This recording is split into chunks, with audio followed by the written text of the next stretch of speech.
Hello, and hello to Lorna and our good friends in Dudley too. As Halima said, I'm Clare Wightman, and with some amazing colleagues, I run Grapevine in Coventry, and we're all about helping people to build better lives, especially anyone who's isolated. And we help them understand the situation they're in, to make a plan for changing it, and crucially, we help them meet people, ordinary people, not necessarily professionals, who can help too.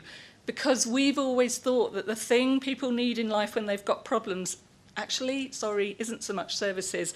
It's good. What they really need most is good people around them. I'm going to tell you a story about a man with Down syndrome. His name is Richard. This is him.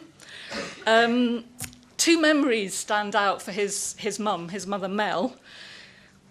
Richard being locked out of school and left in the playground because they couldn't deal with his violence during lessons. By the time Mel got there, it was raining and he'd wet himself. He was 10 years old. And the day he punched the travel escort, jumped off the special needs bus, pushed over all the wheelie bins on the street and ran off. His head teacher called Mel to say they were launching the police helicopter to look for him.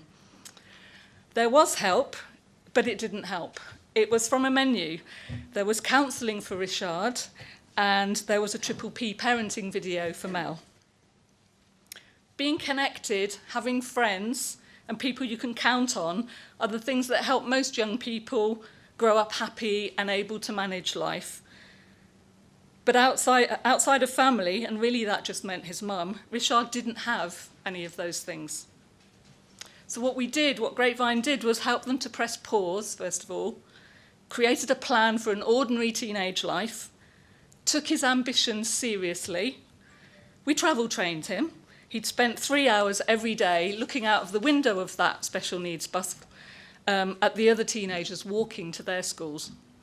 And we helped connect him to people, places and things that would move his life forward.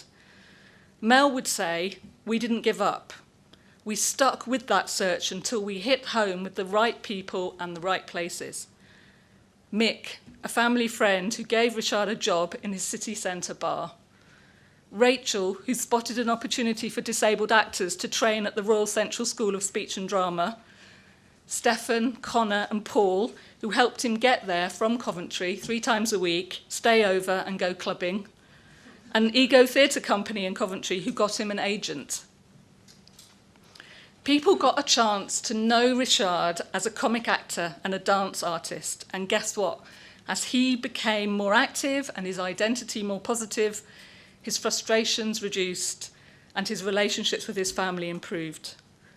Instead of coping alone until a crisis was reached, he and they grew a strong circle of positive people around them, people who could boost him and his family during tough times.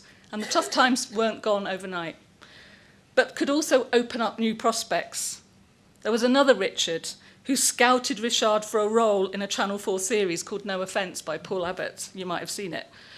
Laura and Andrew, who led the Coventry City of Culture bid, the successful bid, and they kept him at the heart of that bid.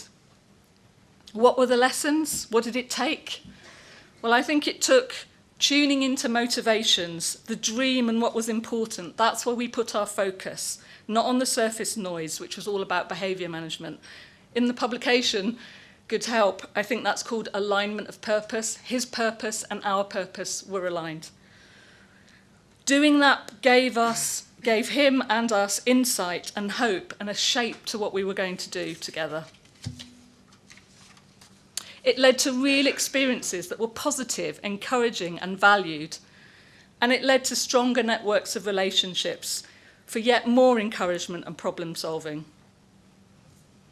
Richard has just secured the role of Hansel in The Twisted Tale of Hansel and Gretel, slightly typecast. It's a ghetto version. It's going to be at Birmingham Hippodrome. Because Richard can lead his life, his family now have a chance to lead theirs. And his mum says to us, it's my time now. And all this was because when a 15-year-old with Down syndrome and a very bad reputation said, I want to be on EastEnders, we thought our job was to help him do that. If we could all do only one thing to make our help better, it would be this, I think. Listen deeply to what people are telling us through their words and through their actions, and set your compass by that. Thank you.